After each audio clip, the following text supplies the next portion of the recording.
Mon mari s'est levé à la fête de sa sœur et a dit à 40 personnes que je volais notre mariage.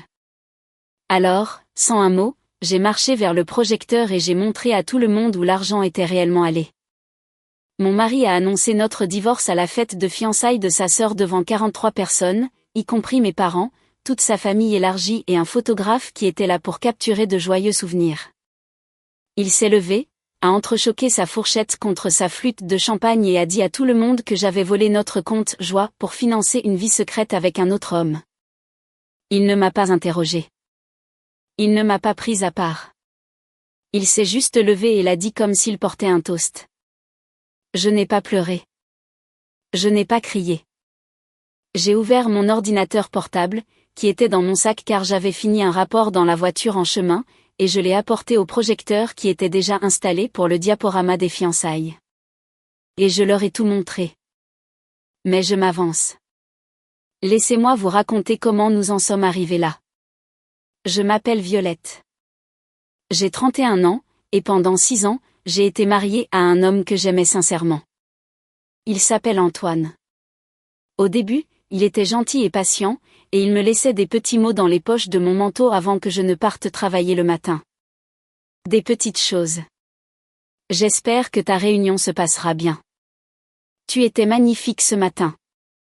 J'ai gardé chacun d'eux dans une boîte à chaussures dans mon placard. Je ne suis pas sûre de ce que j'ai fait de cette boîte à chaussures après tout ce qui s'est passé. Je crois que je l'ai mise dans la benne à ordures devant mon nouvel appartement, mais honnêtement, cette semaine-là est un flou. Antoine venait d'une famille où sa sœur aînée, Claire, dirigeait tout. C'est la seule façon de le décrire. Claire avait 41 ans quand nous nous sommes mariés, 10 ans de plus qu'Antoine, et elle avait passé toute sa vie d'adulte à être la personne que leur mère appelait en premier. La personne que leur père consultait avant de prendre toute décision, la personne qui décidait où la famille passait Noël, quel restaurant il choisissait pour les anniversaires, si une personne valait la peine d'être crue ou non. Elle était vive et organisée, et elle avait une façon de lancer une insulte qui sonnait, si vous ne faisiez pas attention, comme un compliment. La première fois que je l'ai rencontrée, elle m'a regardé longuement et a dit « Oh, Antoine a mentionné que vous étiez dans la finance. Vous n'avez pas vraiment l'air d'une personne de la finance. » J'ai souri et j'ai dit « Merci. » Je sais. J'ai juste dit merci et je suis passée à autre chose. Et cela a donné le ton à tout ce qui a suivi. Leur mère, que j'appelais par son prénom parce qu'elle me l'avait demandé, était plus douce en apparence, mais complètement sous l'influence de Claire. Quoi que Claire décide à mon sujet, leur mère l'absorbait et le reflétait. Si Claire était chaleureuse avec moi à Noël, leur mère se souvenait soudainement qu'elle m'aimait bien. Si Claire avait récemment décidé que j'étais distante ou ingrate, leur mère trouvait de petites façons de me faire sentir comme une invitée dans mon propre mariage. C'était épuisant d'une manière difficile à expliquer à quelqu'un qui ne l'a pas vécu, car il n'y avait jamais rien d'assez flagrant à pointer du doigt. Juste un bourdonnement constant de ne pas tout à fait appartenir. Antoine le voyait parfois. Au cours de nos 2 premières années de mariage, il me prenait occasionnellement la main après un dîner de famille et disait « Je sais que Claire peut être exigeante. Je suis désolé. » Mais vers la 3e année, il a cessé de le dire. Et vers la 4e année, il a commencé à répéter des choses que Claire lui avait dites comme s'il les avait pensées lui-même. Je travaillais comme analyste financière. J'étais douée pour mon travail. J'ai été promue 2 fois en 5 ans, et nous étions à l'aise, plus qu'à l'aise en fait, car j'étais la personne qui gagnait le plus dans notre foyer, et de loin. Antoine travaillait dans la vente et avait de bons et de mauvais mois, et je ne lui ai jamais fait sentir qu'il était petit à cause de cela. Je dis cela non pas pour me faire passer pour une sainte, car je ne l'étais pas. J'étais parfois impatiente et parfois trop concentrée sur le travail et pas très douée pour laisser tomber les petits griefs. Mais j'étais honnête et je travaillais dur pour nous deux et je croyais en notre vie ensemble. Les problèmes d'argent ont commencé à l'automne de notre 5e année de mariage. Je devrais dire les problèmes d'argent apparents. Les problèmes qui se sont avérés ne pas être les miens du tout. J'avais remarqué au cours des mois précédents que notre compte courant commun était plus bas qu'il n'aurait dû l'être.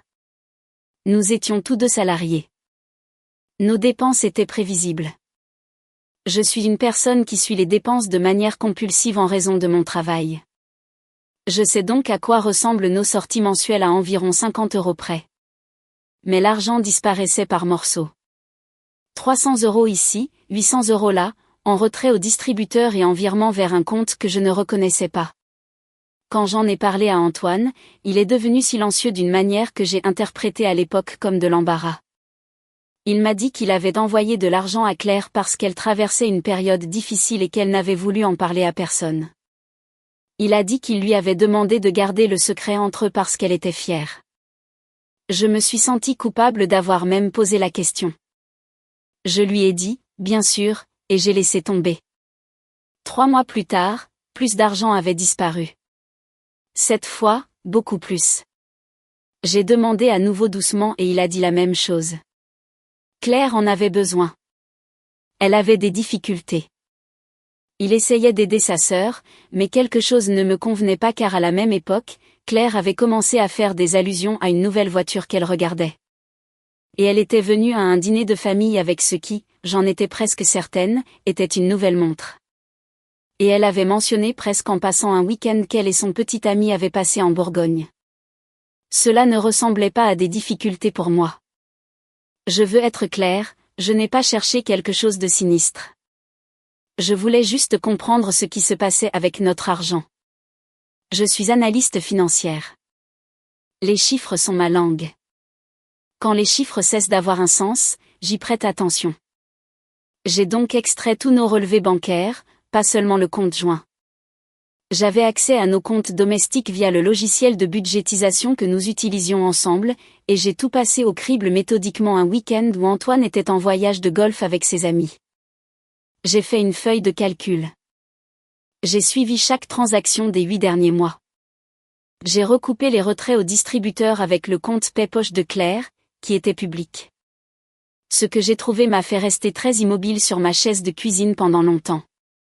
Claire n'avait pas de difficulté. Claire allait, en fait, plutôt bien. L'argent qu'Antoine lui avait envoyé ne servait à aucune crise. Une partie avait été dépensée dans un bar à vin que j'avais reconnu grâce à ses publications Instagram. Une partie avait servi à ce qui semblait être des rendez-vous au spa, d'après un nom d'entreprise que j'ai cherché.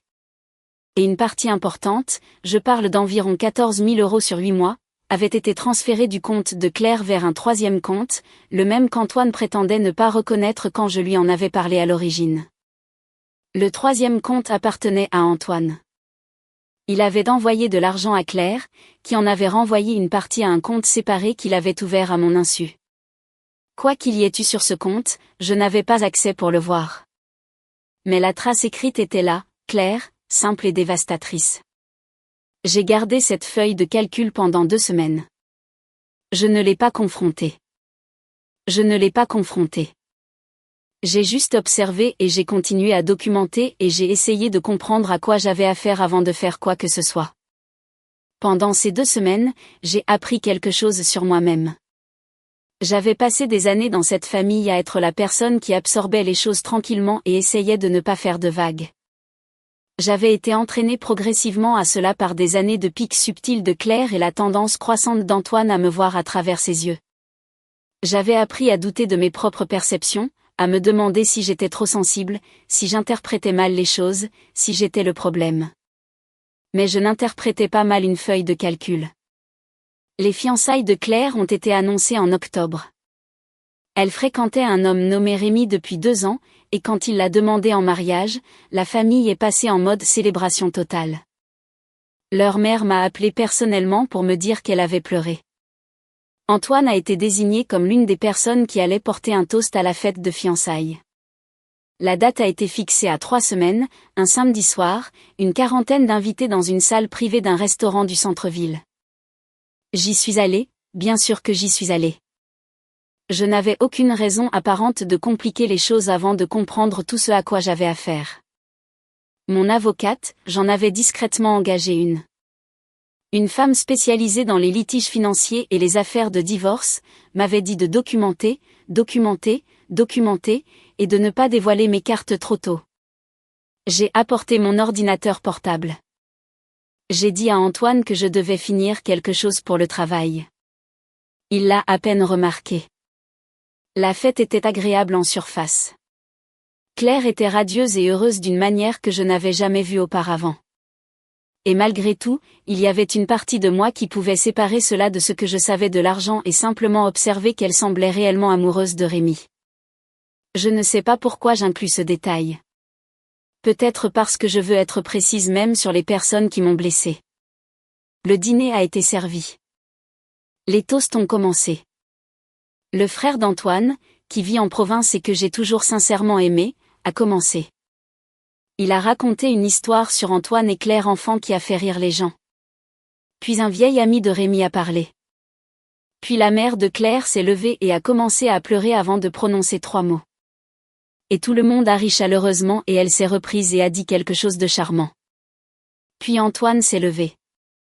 Il avait bu plus que d'habitude.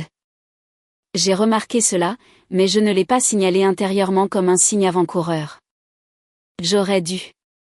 Il a commencé son toast normalement. Il a parlé de la force et de la loyauté de Claire, et de la façon dont elle avait toujours été la personne vers qui il se tournait quand il avait besoin de vrais conseils de quelqu'un qui ne lui dirait pas seulement ce qu'il voulait entendre. Il a dit qu'elle l'avait aidé à voir les choses clairement au cours de la dernière année. Il a dit qu'il lui était reconnaissant pour cela. Et puis sa voix a légèrement changé et il m'a regardé. Je pense que tout le monde ici mérite de savoir, a-t-il dit, que cette dernière année a été vraiment difficile pour ma famille, pour mon mariage, parce que j'ai découvert que la personne en qui j'avais le plus confiance nous prenait de l'argent et le cachait. Et j'ai décidé que j'en avais assez de faire semblant que c'était normal. La pièce est devenue silencieuse. J'ai senti mon visage devenir complètement neutre. C'est quelque chose qui m'arrive sous un stress extrême. Mon expression s'aplatit. Les gens qui me connaissent bien trouvent cela troublant. Il a continué à parler. Il a dit qu'il avait des preuves. Il a dit qu'il avait parlé à un avocat. Il a dit qu'il demandait le divorce pour motif de tromperie financière et qu'il voulait que sa famille sache la vérité avant de la lire ailleurs. Claire me regardait avec une expression que je ne peux décrire que comme de la satisfaction sous un masque d'inquiétude. Leur mère avait la main sur la bouche. Mes propres parents étaient assis en face de moi. Ma mère a tendu la main et a posé sa main sur mon bras. Je pouvais sentir la force avec laquelle elle serrait. Antoine s'est rassis. La pièce était complètement silencieuse. Et puis je me suis levée. J'ai dit, je suis désolée d'interrompre ce qui devrait être une soirée heureuse, mais puisque nous partageons des documents, j'aimerais partager les miens. Antoine a dit très doucement et très fermement, Violette, ne fais pas ça. J'ai marché vers le projecteur. Le restaurant l'avait installé pour un diaporama de photos qui devait être diffusé plus tard. J'ai demandé à la coordinatrice d'événements, une jeune femme qui semblait absolument terrifiée, si elle pouvait brancher mon câble HDMI. Elle l'a fait sans un mot. J'ai ouvert ma feuille de calcul. Je suis douée pour présenter des données. C'est littéralement mon travail. J'avais tout organisé clairement. Date, montant des transactions, compte source, compte de destination. J'avais mis en évidence les virements de notre compte joint vers le compte de Claire. J'avais mis en évidence les virements du compte de Claire vers le 3e compte. J'avais inclus une colonne montrant le numéro de compte du 3e compte à côté du numéro de compte qu'Antoine m'avait fourni au début de notre mariage pour un compte d'épargne qu'il prétendait avoir fermé. Il ne l'avait pas fermé. Je les ai guidés à travers cela, pas d'une voix forte, pas avec aucun drame. J'ai expliqué chaque colonne comme j'expliquerais un rapport à un client. J'ai dit qu'au cours des 8 derniers mois, environ 22 000 € avaient été transférés de nos fonds communs du foyer vers un compte intermédiaire de Claire et vers un compte personnel que mon mari avait ouvert et dissimulé. J'ai dit que j'avais porté cette affaire devant un avocat spécialisé en finance et qu'on m'avait conseillé que la documentation était suffisante pour étayer les allégations de fraude financière matrimoniale. J'ai dit, je n'ai pas volé mon mariage. Quelqu'un d'autre l'a fait. Le silence était différent cette fois. Claire s'est levée. Elle a dit que la feuille de calcul était fabriquée. Elle a dit, j'avais toujours été jalouse de sa relation avec son frère et que j'avais essayé de l'isoler de sa famille pendant des années. Sa voix était très contrôlée, mais ses mains tremblaient. J'ai cliqué sur la diapositive suivante.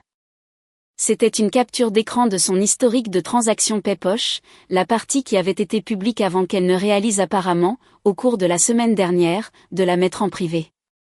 J'avais pris les captures d'écran avant qu'elle ne change le paramètre.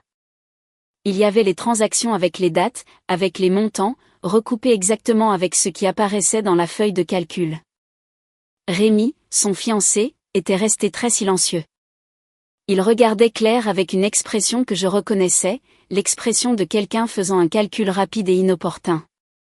Antoine n'avait pas dit un mot depuis que je m'étais levée. Il fixait l'écran. Sa mère avait commencé à pleurer, mais pas de la manière chaleureuse et joyeuse d'avant. Ma propre mère, je l'ai appris plus tard, avait serré la main de mon père assez fort pour laisser des marques. J'ai gardé la dernière diapositive pour la fin. C'était simple, juste un résumé.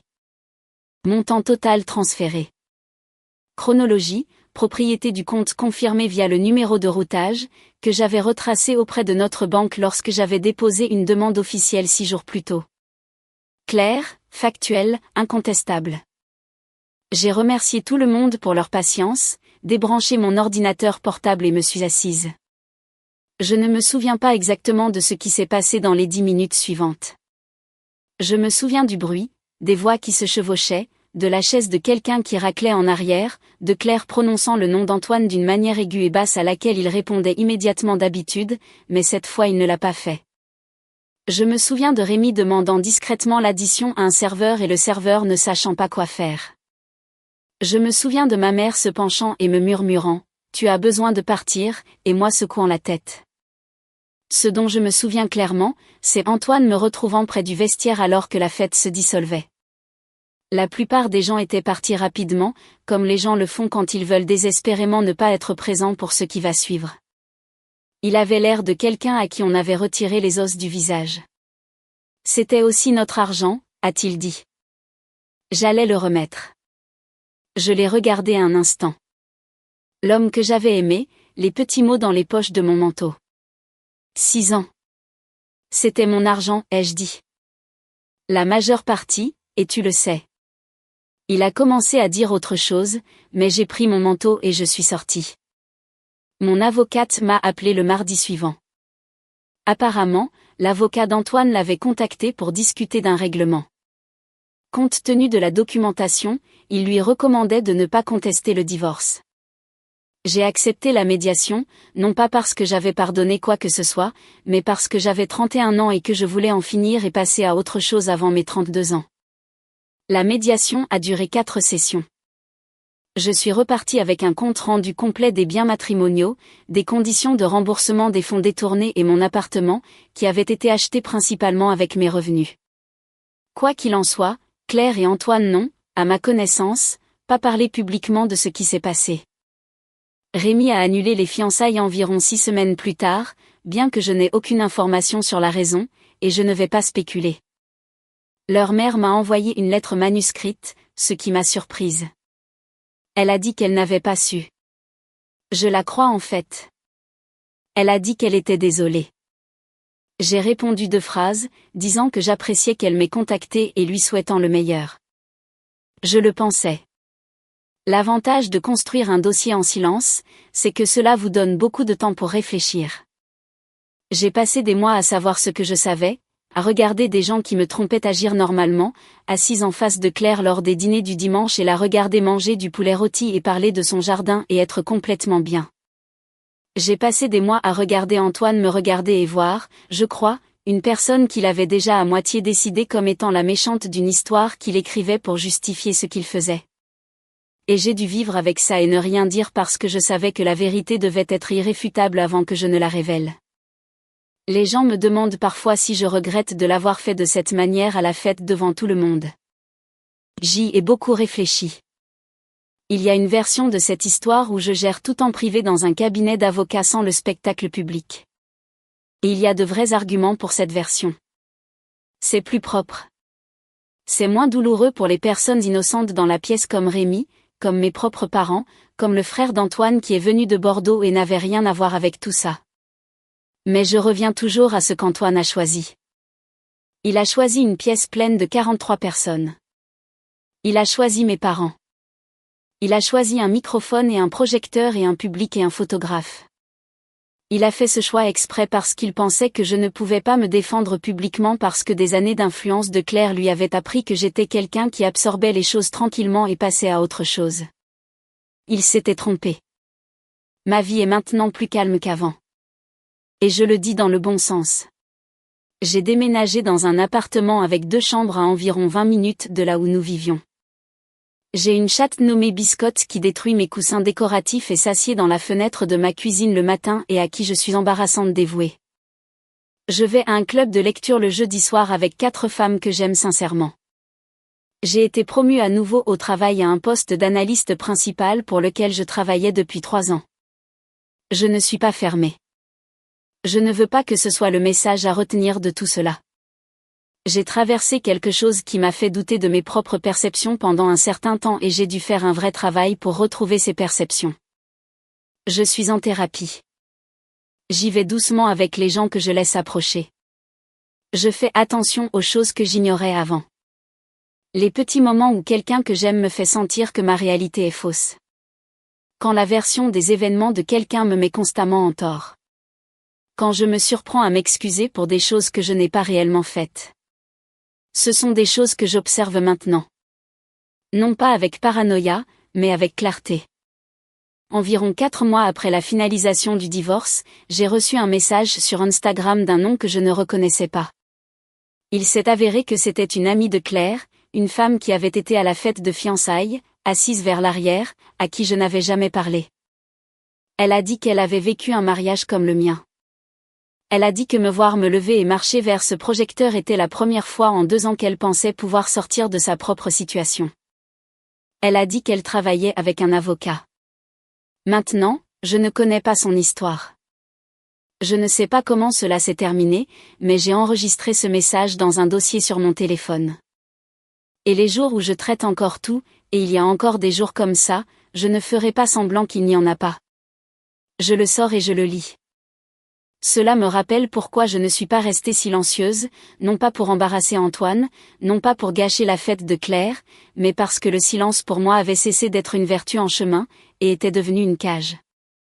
Et quand je me suis enfin levée, quand j'ai enfin laissé les chiffres parler d'eux-mêmes, je ne montrais pas seulement à une pièce pleine de gens ce qui était arrivé à mon argent. Je me montrais à moi-même de quoi j'étais capable. C'est la partie qui est restée avec moi. Pas la satisfaction, bien que je ne ferai pas semblant que la satisfaction n'était pas là. Pas le regard sur le visage de Claire, bien que je sois humaine et que je m'en souvienne. Ce qui est resté, c'est le moment avant que je ne marche vers le projecteur. La fraction de seconde où j'aurais pu rester sur ma chaise, où j'aurais pu absorber cela, où j'aurais pu laisser Antoine avoir sa version des événements et m'en occuper tranquillement plus tard, et j'ai choisi de ne pas le faire. Ce choix est le mien. Personne ne peut le reprendre.